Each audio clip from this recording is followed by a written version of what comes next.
Well, the earth shattered, but it still turned, and we all mourn the loss of $4.5 million for Shedeur Sanders. Let's everyone take a moment of silence for this travesty that happened to this young man. No, of course not. He deserved to go 5th round. Quite frankly, I believe I even tweeted that, hey, maybe we should select him as Mr. Irrelevant. That would be fun. But I don't want to talk about Shedeur. I want to talk about Mel Kiper. Mel Kiper flat out embarrassed himself this weekend. Flat out made himself look like the retard that we all knew he was for years. And I don't know if it's just the hair follicles being pulled back too tightly. I don't know if it's his glasses, they're too tight around his head and his cranium just ain't thinking right. But he embarrassed himself on national television. And you know what ESPN's going to do about it? Nothing. Because Mel Kiper Jr. fits the mold of those who work at ESPN. Absolute morons. Outside of Reese Davis, who was the one that put Mel's hair plugs back in line.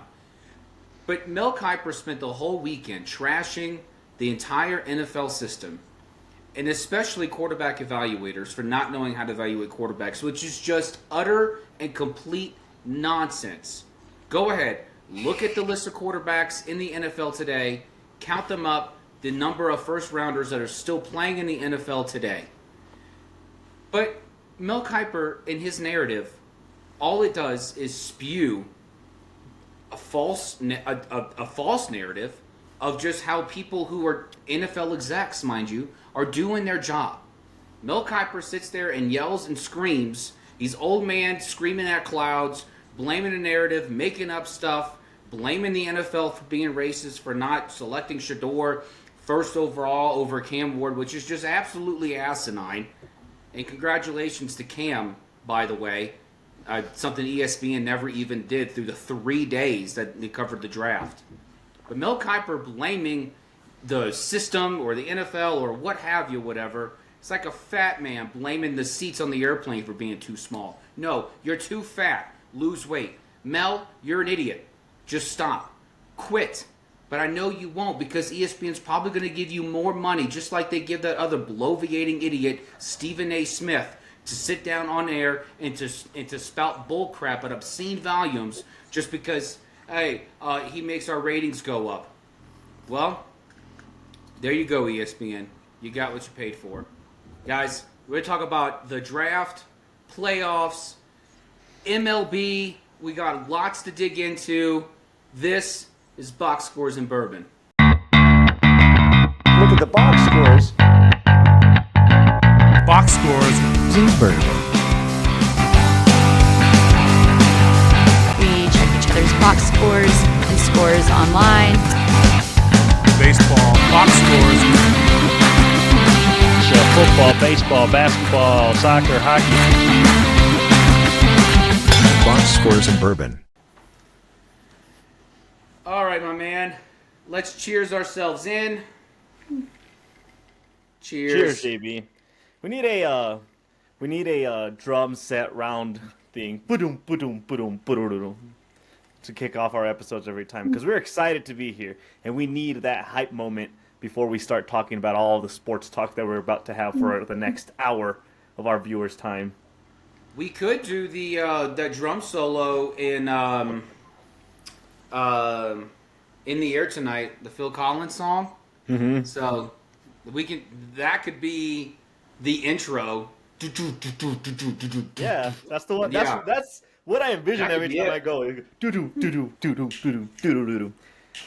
But anyways, I deviate from our topic, which is Mel Kiper's rant, his little meltdown that he had. What was it? End of day two, when he was calling everyone but himself a complete idiot and a moron for not the NFL not knowing how to scout players.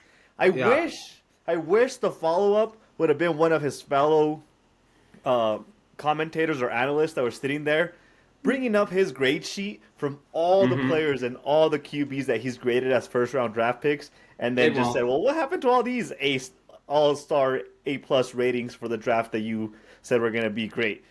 I bet you Jamar Russell was going to be was an A-plus rated quarterback on Mel Kiper's I know draft. Jamarcus Russell was. I know for a fact Jimmy Clausen was.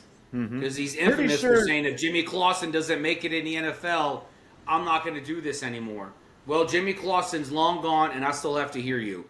And I'm pretty sure, even more recently, Zach Wilson was his number one quarterback for a while for that draft, and here we are with Zach Wilson rocking the number 0 for the Miami Dolphins. Yeah. But yeah, so the draft came and went. There was some there was some surprises as far as teams' approaches. As far as players' movement, I guess you could say the Sanders free fall into the 5th round was a surprise for some people, but I mean, you did call the fact that in your eyes he wasn't a 1st or a 2nd round draft pick when we were doing our mock draft, so I'll give you kudos for that. But besides that, I didn't really think, as I was looking at these picks go, I didn't really think a lot of these players really were surprises as far as like reaches, or that other players were foul, or that certain teams took certain players. It all kind of almost seemed to fall in line a little bit how we expected it, but like I said, the surprises came with what the teams decided, how the teams decided to approach overall their draft boards. I think that was more of an interesting conversation to be analyzed than individual players. There were no superstars in this draft. It was real easy for it to get lost in the whole, the prime picks. Travis Hunter, Jacksonville trading up to go get him, which is just, you know what? Hey, that's why they're the Jaguars. And then the whole Shador thing. And look, Shador got his wish. He went in every interview and said that, hey, if you're not going to change your culture, then don't take me. Well, welcome to Cleveland, son, where there is no culture, and you are free to act a fool as much as you'd like. So for better or for worse, teams decided that, you know what, you're right, we don't want to change our culture. Whether that's the good approach for them or a bad approach, one team that you can say their culture is a little bit all over the place is Cleveland. So it's almost fitting that that he went to Cleveland. Here's my thing about Sanders and the whole draft narrative that has come around him dropping to the 5th round. At the end of the day, you got drafted.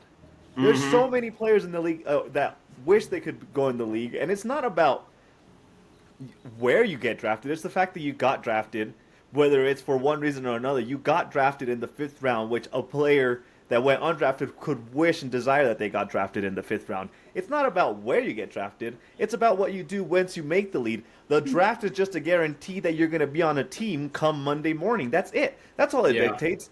You're not set in stone as far as this is my career now because I was drafted 5th overall. Like you're not set up for a failure. You can sit down and analyze all the quarterbacks that go after day 3 or whatever and see that maybe there's not a lot of potential. But at the end of the day, each quarterback does their own narrative when it comes down to the actual play that they do. The only thing that you can say about Sanders being drafted in the 5th round is 1st round comes with $4 or $5 million more. But if we see Sanders' Instagram story and his TikTok or whatever or his social media preferences, he flaunts his money anyways. So I don't think $4 or $5 million from the Sanders family is really that much that is going to make or break them. I think they have more than enough money. So that's really the only the prestige of saying you're a 1st round draft pick and the money that comes with it. And for the Sanders family, I don't think $5 million is really going to be like the demise of your family that has Dion that signed a massive contract with Colorado just a few months ago. That's the part that bugs me about it. Like you're in the league. Go show if you're that upset, go show teams why they should have drafted you. It's that simple.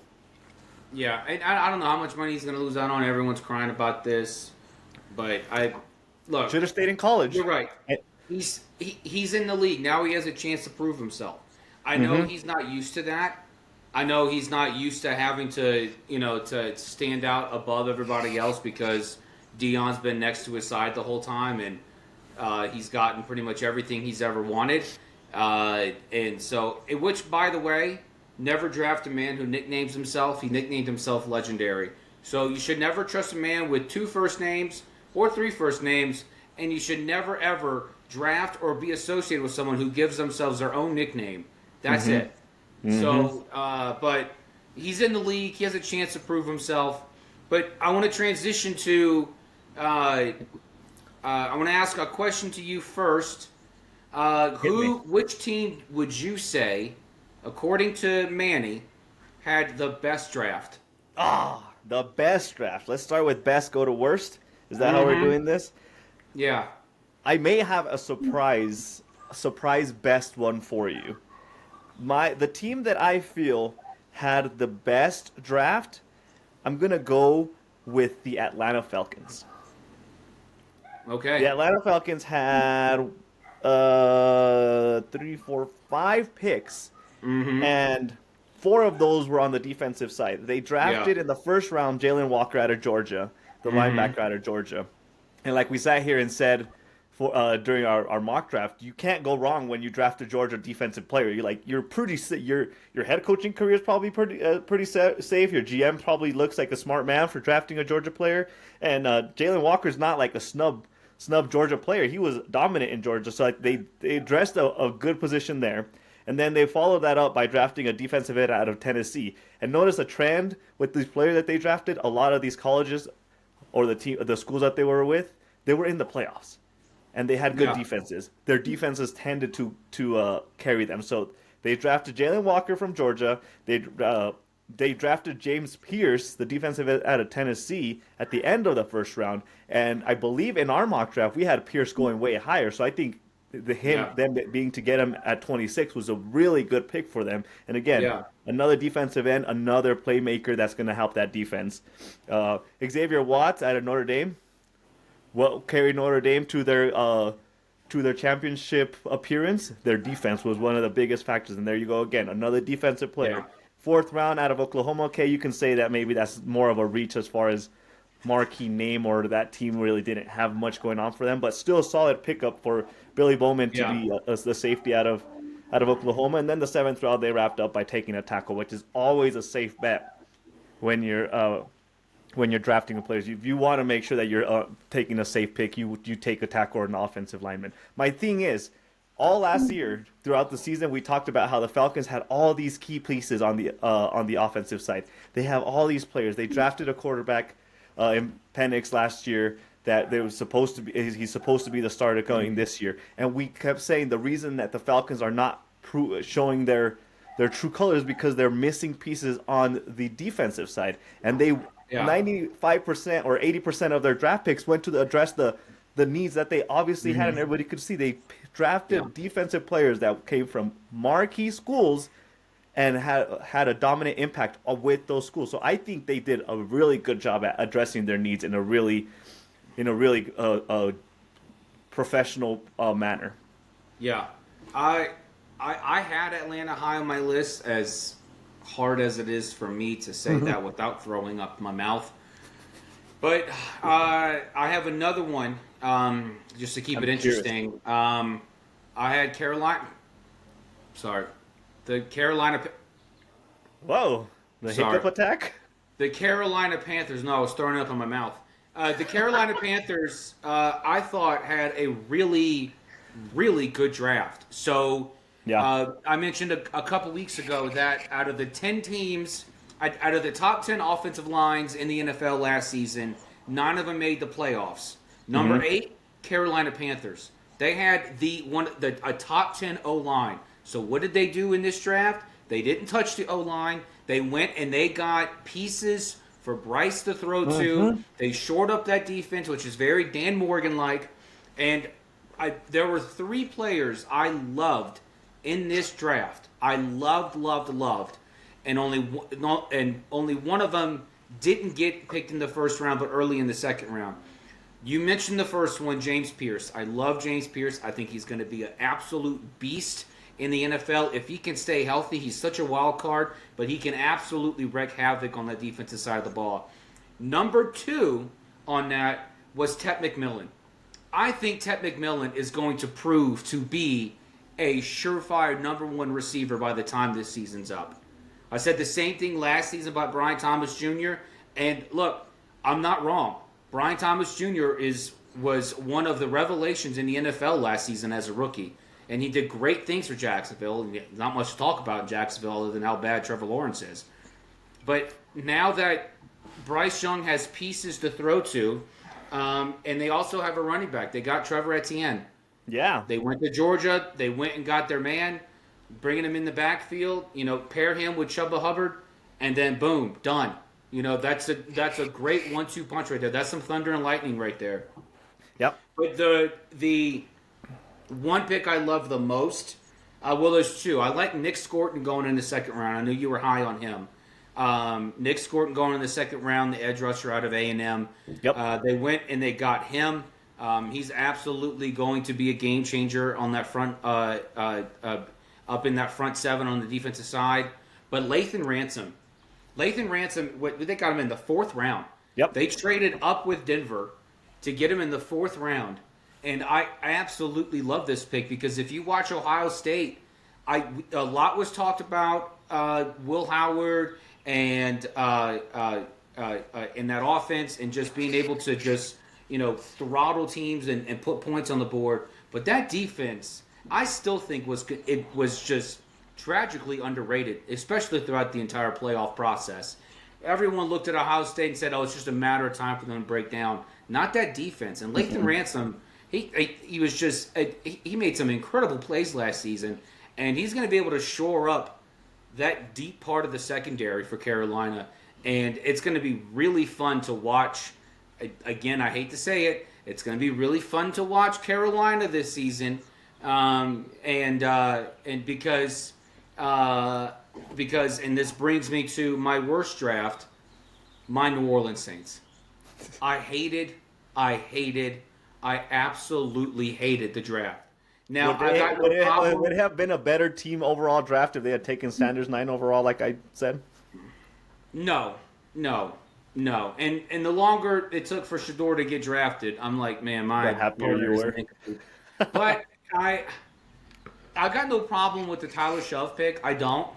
I think he can actually be a decent quarterback. And look, Mickey Loomis has had 3 head coaches in New Orleans. Mm-hmm. He's had Sean Payton. Who did he want? They went and got Drew Brees. Dennis Allen. Who did he want?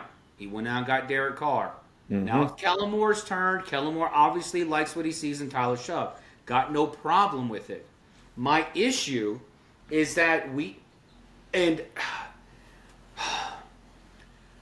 all off season, there were 3 areas where I have constantly said the Saints need work in. It is in the secondary. Boom. Mm-hmm. And went ahead and kind of solved that with the Jonas Sanker pick. Okay, great. And then they went and got Quincy Riley, I think, from Louisville? Yeah. And so they went and they shored up the secondary. They needed O-line help badly. And they went and got Kelvin Banks. A lot of people think that was a reach, but okay, whatever. And then it wouldn't have helped to get some help in that front seven. And, they went and got Vernon Broughton. They got Danny Stutzman, which I am super excited about. Out of this entire draft, he was my lone favorite pick of the entire draft was Danny Stutzman. I love it. I absolutely love the pick. The dude was underrated in Oklahoma. That dude is absolutely going to punish people in the NFL, and I can't wait to see it happen against Atlanta and Carolina. And then they went and got Fadil Diggs from Syracuse with their last pick, edge rusher out of there. Not bad. The one area where they did not address outside of grabbing a tight end in the 7th round was the receiving core. I don't know how you can go into this draft and say, oh, Chris Olave, oh, we can guarantee he's going to be healthy. Oh, Brandon Cooks, we can guarantee he's not lost a step. Juwan Johnson, I believe, if I'm wrong, led the team in yards last year, and this dude's a converted tight end. So I wish they would have done more. But then part of me also looks at it as, and like a lot of these drafts, which is why it's hard to say who has winners and losers in this one, because like I said at the top, there were no superstars. This was not a draft with stars in it. It just wasn't. So this was going in, picking a need, or picking best available. And if it meshed, great, do that. And I got, like I said, no problem with the Kelvin Banks pick, but this dude, a guard in college, and they're already talking about playing him at tackle. Why? Why? I know they stand next to each other, okay? But I'm not going to put my milk in the oven, okay? Even though it's right there. It's two different things. So I walked away from the Saints very disheartened, and it broke my heart even more that I had to sit there and say, wow, Atlanta, fantastic. Wow, Carolina, great job. It absolutely it is not a good feeling. It's not. Yeah. As I was listening to you talk about your Saints, I really thought you were talking yourself into really liking their draft picks. It seems like you liked their draft picks. They just missed on a couple of players, or they didn't address They certain missed needs. on, I think, they got good players. Mm-hmm. But they missed on opportunities to go grab certain guys to help other areas of the team. So that's really, and then waiting so long to address the secondary. At the end of day 2, that's when you're going to address the secondary? I get Will Johnson had injury concerns, but go grab the kid. Go grab him. He's still NFL worthy. He can still change your secondary. Yeah, no, I get where you're coming from. It seems like they started off strong. They picked up some good players early on, and then kind of just almost like they treated it like Madden. If anybody that is watching plays Madden, if you're doing a franchise, you care about the draft and you try on the first 2 rounds, and you're like, whatever, auto sim. It seems like that was a lot of that going on at the Saints. Like they're like, oh, we wanted a couple players, and now we're good. Whatever falls to us, falls to us. That seems to be like Which what is the so Saints weird approach. for this team too, because the Saints, Mickey Loomis especially historically, has traded up to go get certain guys, and certain guys, I'm like, okay, whatever. I don't really understand that one. Okay, whatever. But and they were moving and shaking in day 3. They were making trading and coming up and everything, but I just, it was not the draft that I, as a Saints fan, would have liked to have seen. And it's real easy to sit here and say, like you said, they got some nice pieces. These are nice pieces to have, but I don't think they addressed the needs appropriately. Sure, but my devil's advocate. 2 minutes ago, you did say teams took the best player available. Maybe that was the approach they were going with based off. And of their maybe track it board. was, but I'm always need first, best player available second. I'm a needs first guy. What do I need? That's the best player available. What I need, I'm getting him. Well, you are a very traditionalist, and you tend to pay your mortgage before you go out and have a date night, so that makes sense. I know. I'm a terrible American. How dare you cover your bills before you go enjoy your life? I know. Mm-hmm. I will say this. I'm concerned that you and I are spending too much camera time together because you said the Carolina Panthers were the draft team that you liked, and they were my second team on the team that I liked what they did in the draft. Yeah, and I liked Atlanta 1, Carolina 2. Yeah. You said Atlanta, so I went with Carolina. There you go. Exactly. Yeah. We're too much on the same. This podcast isn't going to work if we agree on everything. The whole premise is that we don't agree on things, and here we are agreeing on the 2 teams that have the best drafts, which are bottom of the barrel teams as far as the league is concerned. We need to have a not trust fall. Like we need to fall, and then no one catches us. Yeah. So Let me round this whole good draft, bad draft conversation up by saying who I think had the worst draft as far as team needs are. And to no surprise, I am going to go with the Cleveland Browns as the team that had the worst draft overall. First, I know JB has sat here since mock draft, this episode, and even episodes before, and bashed Travis Hunter as a good of a player as he was hyped up to be. What is going on right now? Travis Hunter is not a JB favorite player. I disagree. And I thought the Cleveland Browns lost a really good opportunity to take a good player, if not because he was going to be a one side of the ball player that was pretty well rounded. At the very least, the player that drafted him was going to get a well rounded player on one side of the ball. If you happen to play it on both sides of the ball, and you got a two-way player, that seems like a win because doesn't happen that often. They passed up on that, and not only that, they also passed up on the opportunity to have a face of the franchise for a franchise that is dying to have a face of the franchise. So they traded away that pick. I didn't really like that they traded away the opportunity to draft Travis Hunter, and I know JB is disagreeing with me on this take, but I do like Travis Hunter. I do think he's going to be a good player in the league. They ended up trading back with the Jaguars, and they took Mason Graham, which, okay, he's a defensive tackle from Michigan. He was pretty good. I think they could have even got a little bit more for the Travis Hunter pick and picked a different player, but that's neither here nor there. My point, or my main concern with the Cleveland Browns is their quarterback room. Dylan Gabriel was the first quarterback that they drafted out of this year. That was after signing Joe Flacco and Kenny Pickett as their quarterbacks this year. And by the way, they have Deshaun Watson still on their roster, which, whatever. But they signed Dylan Gabriel, and then they went and drafted Shedeur Sanders. No disrespect to Dylan Gabriel. I sat here during the Oregon's playoff push and said Dylan Gabriel was a really good player. And I just 20 minutes ago, I said Shedeur Sanders maybe deserved to fall.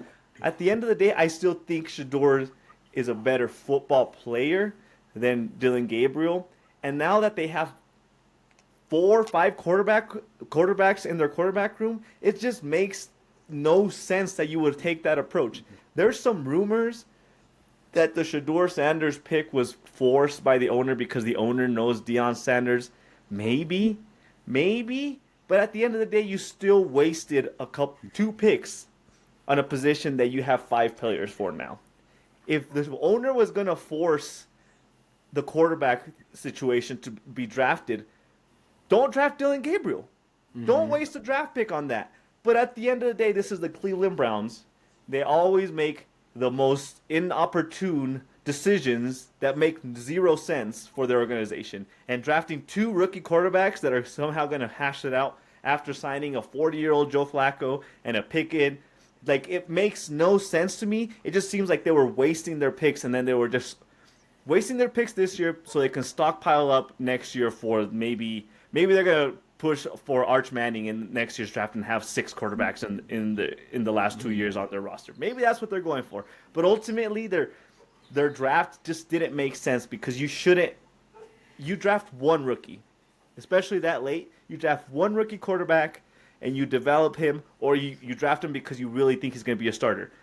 Who is on the outside looking in? Who is the one that didn't make the cut on the club VIP list right now? Dylan Gabriel or Sanders? You're not gonna carry 5 quarterbacks.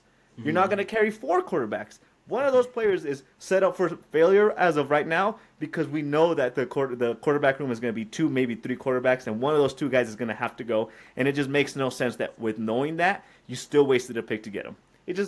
I'm just not very satisfied with what they did.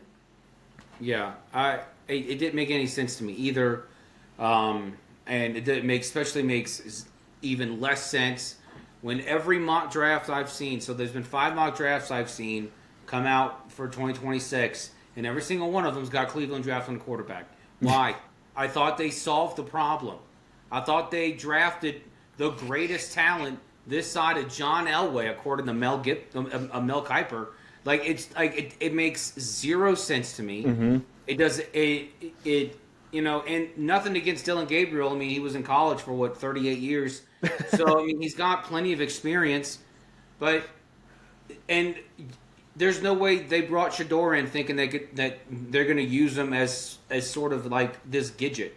Mm-mm. Like, he's not going to agree to be some sort of an offensive tool. Like, no. He wants to be quarterback, and that's it. I believe if you gave this kid a spelling test, he's never seen the word humility. He doesn't even know what it is. So he is not going to back down. He's not.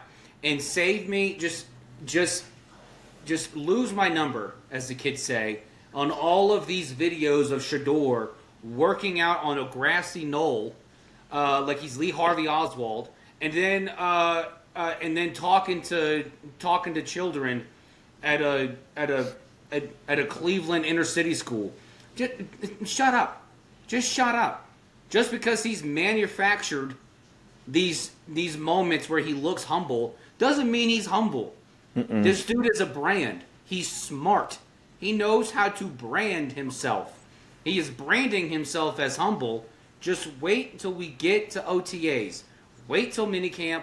Wait till you see the player on the field with the other 4 quarterbacks. 3 if Deshaun's done with his appointment at the massage parlor. But just give it some time, and then you let me know whether or not Shador is actually a humble guy. Until then, I don't want to hear it. I don't want to hear it. And ultimately, this seems like a conversation about Deion Sanders, but at the end of the day, he's still an NFL quarterback because he's going to probably make millions of dollars. I still feel bad for Dylan Gabriel because he got drafted, and I'm sure that was a great moment for him. But then Shador got drafted right behind him, and now the moment's taken away from him, and you're like wondering, you got drafted before him, but now there's questions: are you even going to make the roster at this point? And it sucks because he should have had the opportunity as a young rookie to really get that job if he was going to be that good of a quarterback. And now all that's out the window because now we're talking about an entertainment factor of the Cleveland Browns, and it just makes no sense. Yeah. So all right, so let's end the conversation by briefly 30 seconds sharing the best individual pick. Okay. The one player, the one system, the one team that drafted him, which one we like the most. Okay. You go first. As much as it pains me to say this, the one player that I like as far as value for where he was taken and the team that he was going to is Cameron Skattebo going to the New York Giants. I know I don't really hype up the Giants. They haven't won the division in, 15, 20 years. But Cameron Skattebo out of Arizona, we saw what he did for that team last year. He literally put the Arizona State football team on his back and made that game competitive for them in the playoffs. They ended up losing, sure. But at the end of the same, we saw the drive and the willpower that he has as a running back to really carry a team on his back. I'm not saying he's the second coming of Saquon by any means for the Giants, but we know that he's a good running back. And with Russell Wilson potentially penciled in as a starting quarterback, if you remember when Russell Wilson had the best success is when he had a workload, could carry the workload running back in the system, with Lynch in Seattle. Skattebo can do the same thing for the Giants right now. So I think that was going to be a really good pairing within Russell Wilson and Cameron Skattebo in that system for a team that's kind of trying to find its way. And for them to get him in the, 4th, 5th round seems like a really good opportunity for him to be successful. I really thought he deserved to be drafted higher at the end of the day. Yeah. Mine, Nick Emenwari. He was the 3rd guy that I was really high on in this draft, and I thought he deserved to be drafted in the 1st round. Seattle trading up to go grab him. I think it's a great pick. Mike McDonald, who was formerly with Baltimore. This is a Kyle Hamilton rebirth. Like this is the reincarnation of a man who's still living. So, but for Mike McDonald, Nick Emenwari is going to be a dream, and there's a lot of talk about his potential, about what he can do even just outside the safety position. All this talk started when he was at South Carolina, but he is going to be something special for this team, and I have no doubts that if there's anybody who's going to be able to kind of drive out that potential that Emenwari has, it's a guy like Mike McDonald. Yeah, I like that pick too. I think for the value that a position like the running back carries, I liked the Skattebo Giants pick a little bit more. Yeah. All right. Let's transition to the NBA playoffs. Oh no! Huh? Oh no! We're not talking soccer. We're talking basketball, right? Yeah. We're not doing ballerina ball. Let's transition to the NBA playoffs, otherwise known as LeBron's kryptonite, and let's break down the first round of the NBA playoffs. Yes. Manny, I'm curious to hear what your thoughts have been so far in this first round, because I have my own thoughts Mm-hmm. and I have logistical thoughts about Mm-hmm. the first round as a whole. But I'd like to hear your take on it so far. I have two things that have pissed me off about the playoffs, and it's not that LeBron James got all the attention just to be get the gentleman's sweep out of Minnesota. Two things that upset me. One, Oklahoma City Thunder swept the Grizzlies, and it's like just like a yawn fest as far as how much attention that team got for sweeping the Memphis Grizzlies. I understand that the expectation was that Oklahoma City should win that series, but a sweep in the manner that they did it, like a dominant performance, deserved some media attention. And it was just like you turned on the TV, you watched the sports channel, and all you saw was, oh, OKC swept the Memphis Grizzlies. Moving on to the Lakers, where there's still a chance that they probably could make the finals if they steal the next 4 games. Like that, just OKC looks so dominant. JB, you and I have been talking about how good they looked, and we thought that the development and the experience from the playoffs last year and how the first round exit was really going to give them that experience. They deserve to have that attention from them. Now on the other side, I am upset about the Knicks and the Pistons game series. Why? At the beginning of the playoffs, all I ever heard of was be careful for the Pistons, because if the Pistons lose, watch out for the head coach getting fired from the Knicks, because the Pistons have a good chance of upsetting the Knicks, and there's going to be some turmoil in the head coaching position. Okay, that was before the playoffs. Knicks won game 1, crickets. There was no conversation being had about that. And then the Pistons won game 2, and all of a sudden it was again, watch out for the Pistons. They look dangerous. They might upset the Knicks, and they're going to come for the head coach's job again. And then the Knicks proceeded to win the next 2 games in a very impressive fashion, and there's crickets. Crickets about the dominance, the great performance that the Knicks had, and then the Knicks, or the Pistons stole game 5 yesterday. I think that's when game 5 happened, and here we go again. Pistons, watch out. Just be careful. If they go back home and they steal game 6, there's a potential that they can upset them in game 7. You are talking about a 7-8 seed upsetting a really good team that shows that they know how to play, and you keep giving them the benefit of the doubt when a team is up 3-1 and then 3-2. Is your brain rotted as far as like, it's just like the preferential, like favoritism, whatever you want to call it? The Pistons have to win 3 games in a row right now. Am I expecting it to happen? Maybe. But right now the game is playing, and it seems like a pretty competitive game. But we're not giving the Knicks enough credit for what work they've done, because at the end of the day they were up 3-1, and yet we're hearing about how if the Pistons steal another game, the Knicks are in danger of getting a whole new system in place because they're going to fire their head coach. It makes no sense to me that is the narrative that keeps being built around the Knicks that are what, a 2 seed? Mm-hmm. Against the Pistons that are probably the equivalent of... It's a 3 against a 6 seed. There you go. So a 3 seed against the Pistons, which in my opinion are the equivalent of OKC last year, where they're young, they have a good system, but they just lack the experience. And the record shows it, and the series record shows it. And yet at the end of the day, we have the freaking pitchforks ready to go for whenever the Knicks supposedly are supposed to choke and lose this series. It makes no sense to me. Those are my 2 biggest takes from the first round so far. JB? Yeah, the Lakers series, it is a shame, just to echo what you had talked about, the juxtaposition between the coverage of OKC and the Lakers.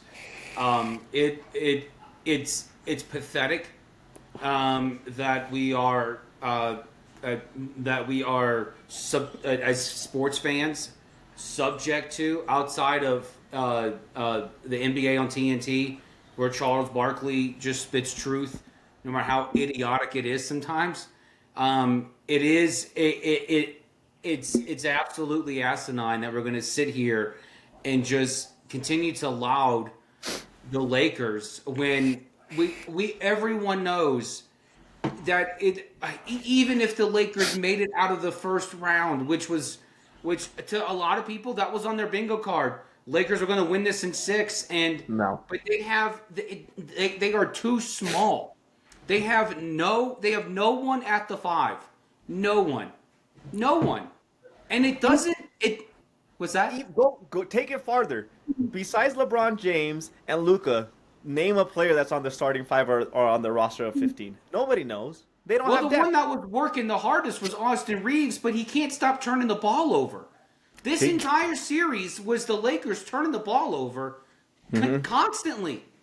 And it's like you're not going to win that way. And if they had someone at the 5, not just Jackson Hayes and in the Finney Smith, but someone who's capable of boxing out people at the rim in order to grab a board, yeah, you probably had a chance, but they were so abysmal, so bad, because they're all too busy trying to shoot threes. There's no one there. There's literally no one in the paint. And so, except the poor soul that they stuck at center that night. That's the only one. And so, just watching this team and watching LeBron just cry constantly. And then when he had the flop of all flops the other night when he fell down and acted like it was a head-on collision. Some guy on Twitter said, I didn't fall down that hard when both my legs were blown off.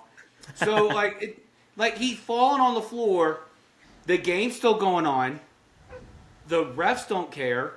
His teammates don't care. And then, just like this, he gets up like my 7-year-old after throwing a tantrum and realizes, well, no one's paying attention to me. I should just get up now. It's just like, imagine a world where LeBron James played with dignity. Imagine what kind of player he would be. I can't. Of course you can't, because it's never happened. He's never played with dignity ever. The most dignified part about him is the bald spot on the top of his forehead, because clearly he's like, I'm just going to age with grace here. But he is, but as far as his play goes, it's just absolutely asinine. And the fact that us as sports fans are subject to this nightly about LeBron, and then now the playoffs are still happening, and the first question is, Tyrese Halliburton's dad got into a fight with Giannis, and all we can talk about or hear about is LeBron going to play next season? What? The Pacers just put a whooping on the senior citizen home, and no one cares about the poor old people. Nobody. It's completely ridiculous. It's ridiculous. Well, I can't stand it. And which leads me to this point. The first round of the NBA playoffs does not need to be 7 games. Hell, it probably doesn't even need to be 5 games. As long as, 3. As long as we're going to have this dumbass play-in, which is how you get Miami being completely embarrassed at home against Cleveland, because they're not an 8 seed, they're a 10 seed who played up to an 8 seed. If you're going to have a play-in, the first round is 3 games. That's it. 3 games. Okay? 3. And you know what? We'd all be grateful for it too, because LeBron can't get past 1 win in the playoffs. So it would work out just fine. So we need to scale this back. We need to scale it back. I get it. You're trying to increase the competition within the NBA. You're trying to get people, the teams, the front offices excited about maybe adding some pieces. Well, guess what? There were teams who traded their star players at the deadline, and they still made it. So, it's obviously not working the way you want it to. So, in order to further incentivize teams in the play-in to actually buy in, make the first round of the playoffs a 3-game series. That's it. best of 3. That's all you get. That's all you get. Yeah, I mean, if you look at the way that the records have gone, if you looked at like the game per game series, the Thunder would have won in 3, of course. The Nuggets, which are on Game 6 tonight, they would have won that series. Timberwolves would have been done a long time ago.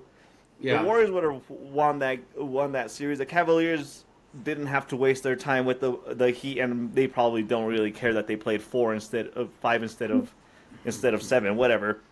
Yeah. But the Celtics are the last team that kind of put a whooping on the Magic. But at the end of the day, the teams, if you looked after 3 games, the quote unquote the right teams would have won if it was a 3-game series. So I have to agree with you as far as the 3-game change for the first round, because it's just, what is it? 10 teams technically make the playoffs if you count the play-in. 20. That's 20 total, 10 per side. 20 out of 30 teams. That sounds even better. 20 out of 30 teams make the playoff in one shape or another. And we're here talking about how the first round has to go seven games for teams that have no business being in that series, and the records show it. And to piggyback on the point that you made about the Lakers, they were a 3 seed. A 3 seed got gentlemen swept by the Timberwolves, and that's not it's a testament to the Timberwolves. Kudos to them, and I don't think they're getting enough credit for the way that they played that game. They played dominant game, and I don't feel at any point after Game 2 anybody felt like the Lakers actually had a chance to win that series. But I deviate from my point being that the Lakers were a 3 seed, not deservingly. They were a 3 seed because it's a testament to the weakness of the Western Conference, not because it shows a testament to the Lakers as an organization. Outside of Oklahoma City, it may be Houston. Maybe Houston. Maybe Houston. The whole conference was bunched up. Yeah. Yeah. What was it? 2 games out from the end of the regular season. Everybody could still flip-flop between 2 and 7. It was. Yeah. That's not because it's a competitive conference. It's because everybody's subpar, mediocre, just above mediocre. It's not a testament to the Lakers. Again, it's not a testament to the Lakers being that good to be deserving a 3 seed. It's a testament to the conference that is not competitive.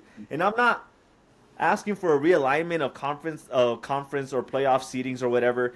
They take turns. The Eastern Conference was dominant for a while, and then the Western Conference was dominant for a while. But don't sit here and tell me the Lakers deserved a 3 seed, because you just saw what the first round showed, and it was a team that was not deserving of a 3 seed. And the Timberwolves very well deserved that matchup.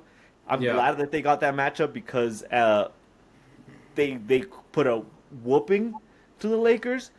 But at the end of the day, the Lakers somehow were supposed to have a pretty damn good path to the finals if they somehow found a way to beat the Timberwolves.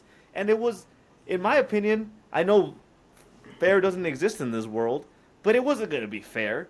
The Western Conference wasn't going to be fair if the Lakers got an easy ride to the finals, because that everything about those rankings were all mushed together in mud, and you're picking out the team that, like, well, I guess you get the 3 seed because you won half a game more than the next people. It just made no sense to me. You're right about the Lakers. Like, they got way too much attention for where they were, and it goes to show that they didn't deserve all that attention, and it goes to show that the whole LeBron experiment with the Lakers, it just keeps backfiring on the Lakers as a whole. I really don't like it. Yeah. Well, let's transition real quick to the NHL, because we still have MLB to talk about. The only the NHL playoffs is absolutely just still way more competitive, I think, than the NBA playoffs are. Because of the playoff structure as it is. There's no play-in game for the NHL. But so far, there's only one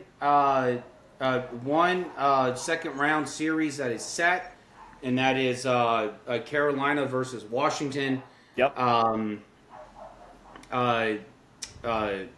The Caps were able to take care of La Canadiens 4-1. The Hurricanes took care of the Devils 4-1. And then the only upset was Florida over the Lightning. They took care of them 4-1 as well, and so the round 2 could be set as early as tonight or tomorrow. I'm sorry, St. Louis and Winnipeg play tomorrow night. They play Game 6. Winnipeg is up by a game, and if St. Louis continues to play the way they played last game and the first 2 games of this series, then the series is set tomorrow. But right now, Florida's waiting to play the winner of Toronto and Ottawa, and then, like I said, the rest of that. There is no one who is closed out in the Western Conference yet. No. So talking about competition, Western Conference in the NHL, they're still, busting each other's teeth out to see who's going to make it to round 2. Okay, MLB.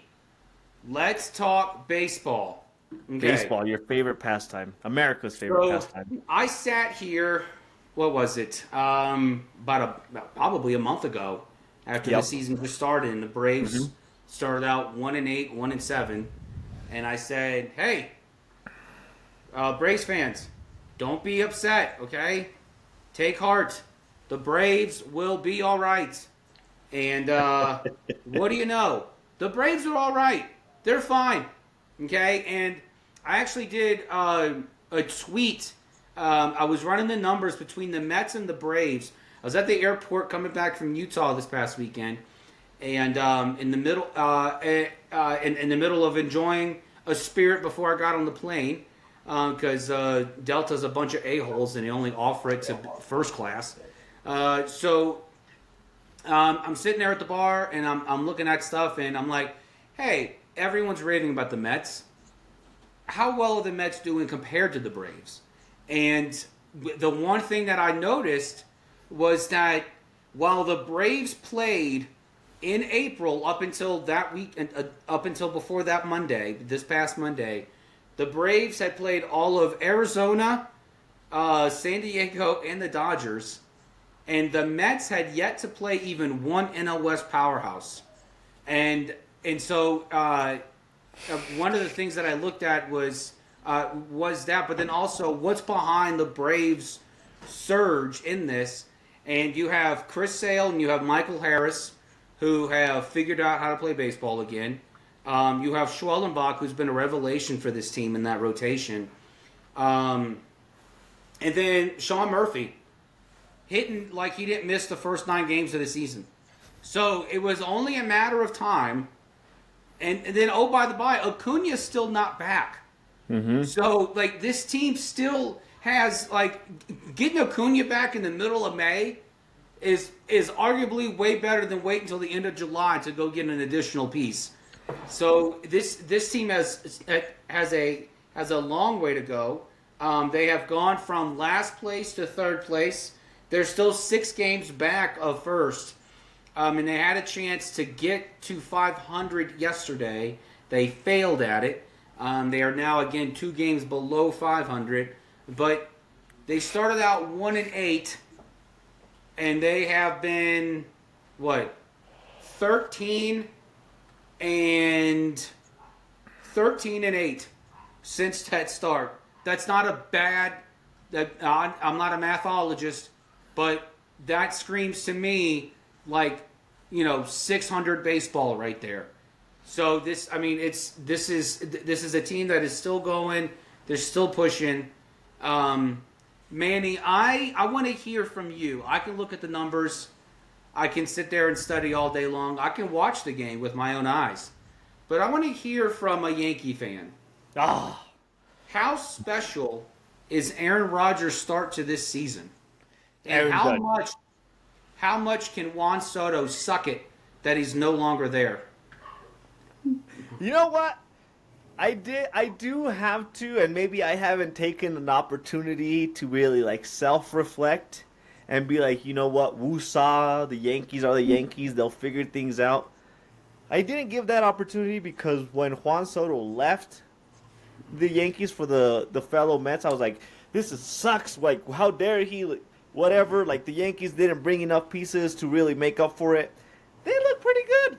They look pretty damn good. I'm not gonna say like they're going to run away with the division because right now what they're a game and a half above for the division lead.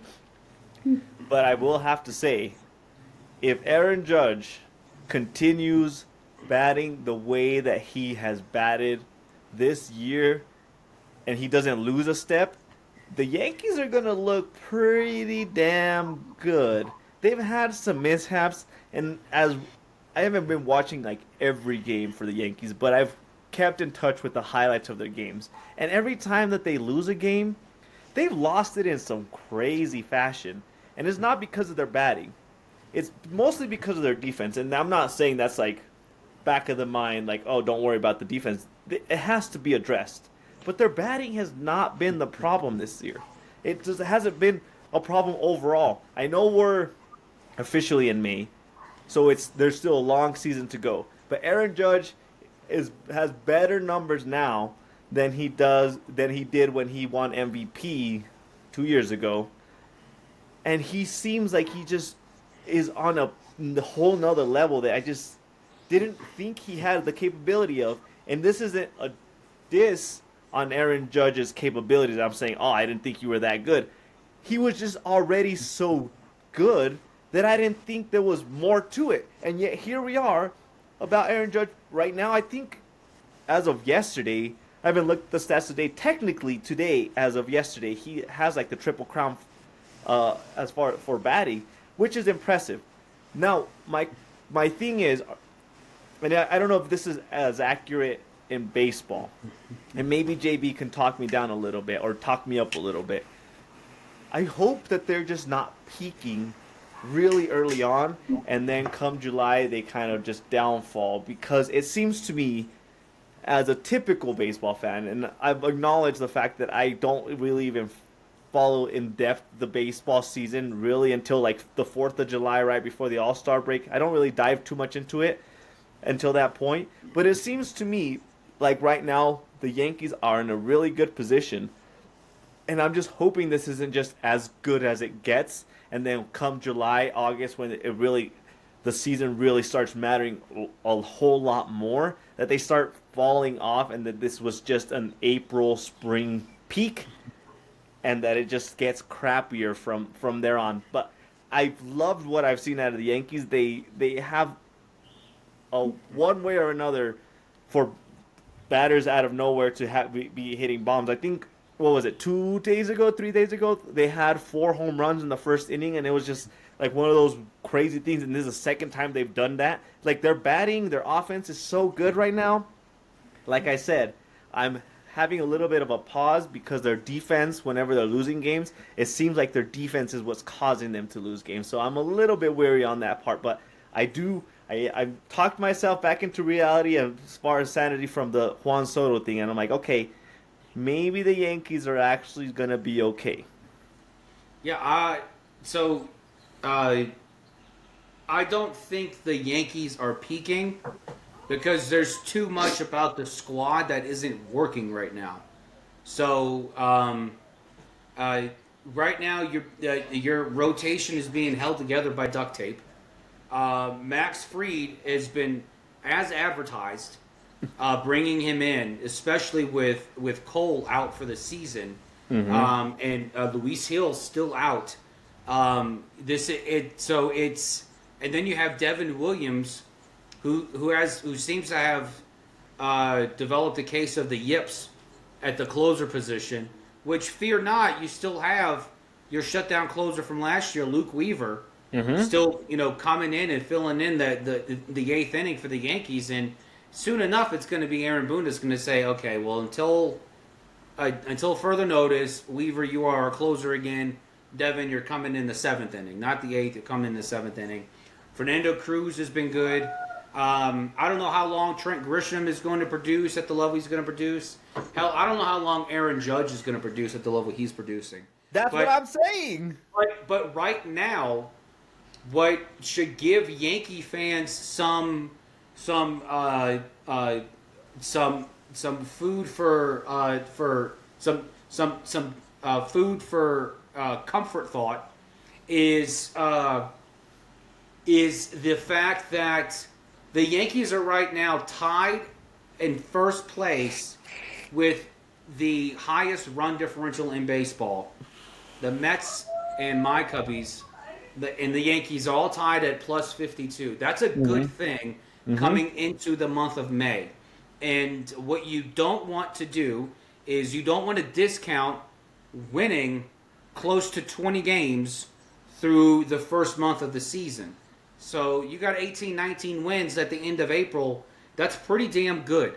And so being able to have that and have that with the rotation, like I said, defense was always going to be a liability because it's an Aaron Boone coach team. I don't think they show up for spring training. I think the Rays showed up at Steinbrenner Field and said, "Oh, this is our home now. Can you guys go find a rail yard and go practice?" So it's like a scene from The Rookie out there. They got outfielders just on a pile of gravel. So, but it's but having Max Fried there, having the pieces in your bullpen that you have is a good thing. I don't see Brian Cashman being the Brian Cashman of old. You just re-signed Aaron Boone to an inexplicable extension. I don't know why you did that, but you did. Apparently, there's no one that can do a better job than Aaron Boone. Okay. I'm sorry, I forgot Joe Madden was a person. They have the resources to be able to go bring guys in. Now, it is May, not going to happen until probably late June, early July at the earliest probably. But if they can continue on this pace, if Aaron Judge could continue, because I can tell you what, Juan Soto may have lost out on the gravy train that he called Aaron Judge. But you know who's eating right now? Ben Rice. Ben Rice is eating a bunch of Uncle Ben's rice, and he is just shoveling it in by the mouthful. And he is absolutely enjoying his time. I know they got some people out there saying sell on Ben Rice now. No, do not. Ben Rice has been full of this potential for the last 2-3 years. We've heard nothing about his prolific power, and now he's got that change to his swing. His mechanics have changed at the plate, and now he is hitting behind one of the greatest hitters of our generation. So let the man cook, let him eat, and put him on, make him the face of a new Rice line, because he is absolutely just eating it. And so as long as the Yankees can continue to find ways to win. Now, the one thing I haven't looked at is I haven't looked at their schedule. I don't know exactly who it is that they've played so far. I don't know what their strength schedule is. Let me look at who they played in April. Okay. Okay. The Brewers, good win, good series. That was a sweep. That was a good sweep. Now the Brewers are heating up. They lost the series to Arizona. So did 80% of the league. Won the series against the Pirates. Lost the series to the Tigers, understandably so, because yours truly called the Tigers to win the AL Central. It makes sense. Yes. Lost the series to the Giants, another powerhouse. Swept the Royals. Royals are good now. They were terrible at the beginning of the season. Split with the Rays. The Indians can't beat anybody that's not less than decent. But they beat the Yankees. I don't know what that says. And then they lost the series to Baltimore, which is just inexcusable. So they haven't had the toughest schedule yet. But the weird thing is they're beating teams they shouldn't be beating, and they're losing to teams they shouldn't be losing to. That right there would give me some sort of reservation, because you're looking at a team of extreme tendencies, playing up to opponents and then playing down to opponents. Yep. You want a team that's going to play up no matter what. Yep. And so, but going into the second leg of the the three-legged baseball season, I would say maybe the Yankees want to hope that they get like a lower, they start settling into like a lower seed in the rankings and maybe a wild card, because that means that they might play up to their opponents and start pulling off some upsets. Yeah. So, but hey, if I'm a Yankee fan, be happy. Be happy about it. So, my closing remarks on baseball. The one team that we were super high on, and JB and I once again will agree on, is the Dodgers. And I expected more out of the Dodgers, and yet it seems to me what was supposed to be their marquee lineup was supposed to be their pitching. And their pitching is going downhill. They've lost some games in very weird fashion. Their pitching seems to be a little off, and a lot of their pitching rotation is starting to get hurt. I'm not too sure that the injury plague is starting to hit the Dodgers or what, but it just seems like those Dodgers are starting to come back to reality, and maybe the overbuying, the big market buying of big players is not going to work out as well as they expected it to be, because right now I expected them to have a bigger lead in that division, and maybe that's more kudos to the Padres that are only a game and a half behind them. But at the end of the day, we both sat here and said the Dodgers were pretty dangerous, and they looked like they're going to be a dominant team going into like really the entire season going into September. And right now they're not doing that. They're really not doing anything special. They've lost some crazy games, like I said, and having a game and a half lead on that division, this doesn't seem like it should be. It is where it should be going into May or going into the summer. Yeah, I think what hurt them is so they've been really good at home, and but they have what is it here? Let me see. Well, I just saw a stat here. Maybe they haven't counted that one yet, but they're 15-3 at home, and they're 6-7 away. So yeah, they're definitely holding it down at the home side, and they don't seem to be traveling well. Which maybe it's more of a traveling factor. Maybe they'll figure that out. Yeah. But 6-7 away for as dominant as an overpowered quote unquote super team that they should be having, they should be able to travel well and hold it down, no matter if they're home or away. Yeah. But when you get swept by the Marlins. Yeah. And you lose two. No, they didn't get swept. They swept the Marlins. I'm sorry. Who was it? They got. Oh, that's right. They got swept by the Cubs. No, it was. How could you forget? What's interesting about the Dodgers is yes, they are great at home, but away from Chavez Ravine, they have yet to figure out how to play. And so, Chavez Ravine is a special place. It's really only for Dodger fans because no one else is going to go there because they're going to die. But just watching this team away from home, I think is going to be key moving forward. I don't think that they're going to have much of an issue figuring it out. I don't know. Their pitching seems like a concern. Their pitching is always a concern. And this is why they load up on pitching so much. You lost Glasnow. Trinan and Kopech are both on the 60-day IL now. This is not abnormal for Dodger fans. It's not, but that was supposed to be their strong suit this year because they addressed it in a very aggressive manner, and it's all crumbling below them.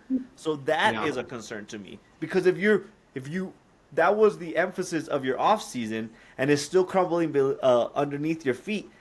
Are we really confident that you're going to be able to hold it down until your starting rotation really gets healthy again? The Padres aren't a team like a scrub team. They are very good right now. They're looking like they're going to give them a run for the division again. Mm-hmm. Are you going to be able to keep that lead in place until your pitchers get healthy? I don't know. Time will tell. But before we end the episode, who wins more games this season? The Rockies or the White Sox? Oh. Now, the White Sox have twice as many wins as the Rockies do. They have 8, which, again, I'm not a mathologist, but that wouldn't mean the Rockies have 4. So, and let me ask you this question. Is it possible that we have 2 seasons in a row where we have 2 separate baseball teams break the all-time single-season losing record? Is that possible? It is. Is Colorado on the way to do this? It is very possible. And to answer your question, I feel like the Rockies are in a very cushy position to break the record for most losses.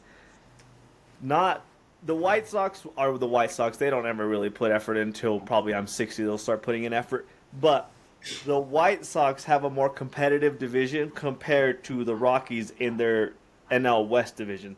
They're not going to win many series when it comes to the division series. They have the Dodgers, the Padres, the Giants, the Diamondbacks. All those teams are going to start figuring it out. Rockies aren't figuring out squat. I would put money on the fact that the Rockies are going to blow away the most losses record by a big margin. What would you give greater odds to? The Yankees winning the World Series or the Rockies breaking the White Sox record of 121 losses? Ah, that is a messed up position to put What would me you in. put more money on? I would put more money on the Yankees winning the World Series because you have to almost try to be really bad to break a losses record. And the White Sox did a very good job at that last year. They reset the mark. It seems like you really have to be like AAA, AA standard players to break that record. But that's pretty messed up to put me in that position because I'm not too sold on the Yankees winning the World Series. But man, that's a lot of losses to take on by the Rockies. That's a big number. All right, Manny. Well, we are done. Guys, you can catch us live on YouTube every Thursday night. And the video episodes and audio on YouTube, Spotify, Apple, and Amazon at Box Scores and Bourbon. Additional content on TikTok, Twitter, and Instagram at BSB Sports 24. Manny, what were you drinking today? I brought back an oldie but not so goodie Omega Brandy just to finish off the bottle.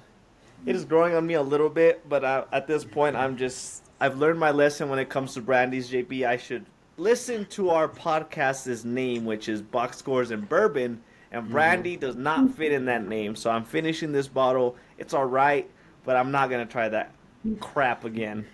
Well, it probably felt right when you were putting your Spanx on today. This is what I was drinking. I was drinking a Scotch. Hura. It's actually, it's not peaty at all. Excuse me, I got to sneeze. Okay. It's not peaty at all, which is a downturn for me. I love peaty. Yep. But it's a decent Scotch. It's not harsh. But it's a real easy drink, and I was smoking a Liga Privada T52 during this episode. Nice. That's been your go-to for cigars, Liga Privada. I feel like you had a lot of those going around. I like anything made by Drew Estates, and Drew Estates makes the Liga, so Yep. I naturally am drawn to the Liga brand. Yeah, so Fair enough. Yeah. Well, happy Friday, everyone. Thanks for jumping in. Thanks for listening to us. As JB said, where you can find us, we're on every social media platform. JB has been having a great time on the X, calling out people, having some controversial takes and not so controversial adding and mentions. Contribute to us. Continue following us. Add to our comments in TikTok, Facebook, Instagram, X, Spotify, all the ways that you can think of to contribute to a conversation. We are there and you can find us. And until then, check us out again next Thursday, same time, same place. Cheers, everyone. stay thirsty.